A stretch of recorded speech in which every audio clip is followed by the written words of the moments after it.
Okay, I want you to imagine a king who built a temple so massive it actually dwarfed the wonders of Europe. And at the same time, built a navy so powerful it literally controlled the trade of an entire ocean.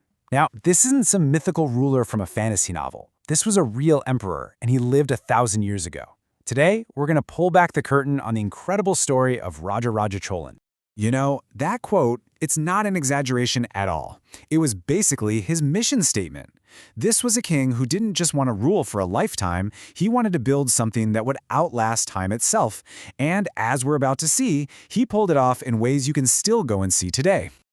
But what kind of person even dreams on that scale? I mean, what drives someone to build not just an empire, but a monument to eternity itself? To really get the legend, you have to understand the man. And that's exactly what we're going to do right now. To answer that, we've got to go all the way back to the beginning. Because Raja Cholan wasn't just handed a perfect, stable empire on a silver platter. No, he had to forge it, starting with a kingdom that was pretty much on the brink of chaos. His birth name was Varman, and when he finally took the throne, the Chola kingdom was, well, it was a mess. There was tons of internal strife, threats from the outside. Honestly, it was a situation that would have crushed a lesser ruler. But for him, it was a chance to show everyone what he was made of. So his first moves weren't about some grand, sweeping conquests. Nope, they were all about building a solid foundation. He systematically put down rebellions, secured his borders, and built an army that was both powerful and loyal. He just got it. You can't build a skyscraper on shaky ground. First, you secure the base. And once his kingdom was secure, then he turned his eyes to the sea. You see, for him, the ocean wasn't some big scary barrier. It was a highway to incredible wealth and power, and he was absolutely determined to own that highway. And you gotta understand, this wasn't just conquering for the sake of it. This was a masterclass in economic strategy. He knew that the real, lasting power was in controlling those busy trade routes connecting the East and the West. His wars weren't just wars. They were investments in a global economic powerhouse. And wow, did he move fast. In just 2 decades, that's it, 20 years, he went from being a regional king to the undisputed master of the Indian Ocean. He crushed his rivals, expanded his territory, and built up a naval presence that was totally unmatched anywhere in the world at that time. So what was this secret sauce? The key to this incredible expansion? It was the Chola Navy. Raja Chola knew that to control the seas, you needed more than a couple of boats. You needed a massive fleet that could project power across huge distances, and that is exactly what he built. Over 1,000 warships. Let that sink in for a second. To put that into perspective, that is a bigger fleet than many modern navies have right now. This was a force that couldn't just defend the coastline, it could launch invasions, protect trade routes, and enforce his will across the entire Indian Ocean. It was the ultimate tool of a global superpower. But here's the thing about military power. It fades. Raja Cholan knew that. To truly cement his legacy, he needed to build something that would last forever.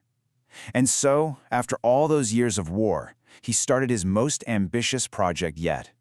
He decided to build a temple that would be a monument to his power, his faith, and his incredible vision. Now, this was so much more than just a construction project. It was a statement.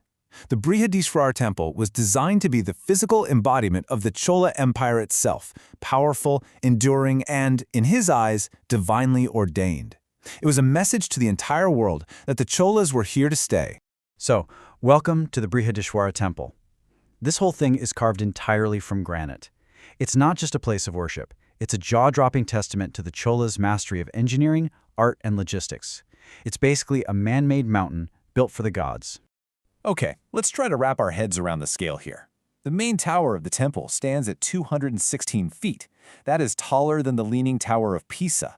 And get this, it was built 2 centuries before Pisa with absolutely none of our modern technology.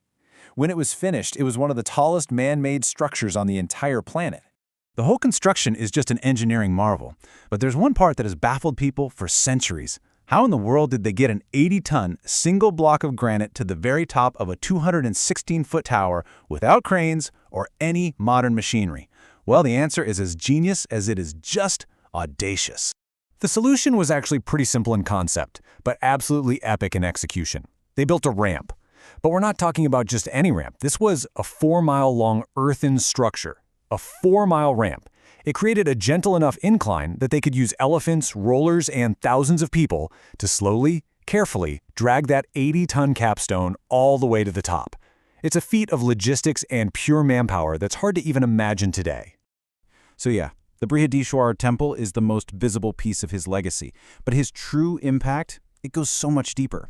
You see, the foundations of his empire weren't just built on stone. They were built on ideas, on systems, and a vision for a fair and prosperous society.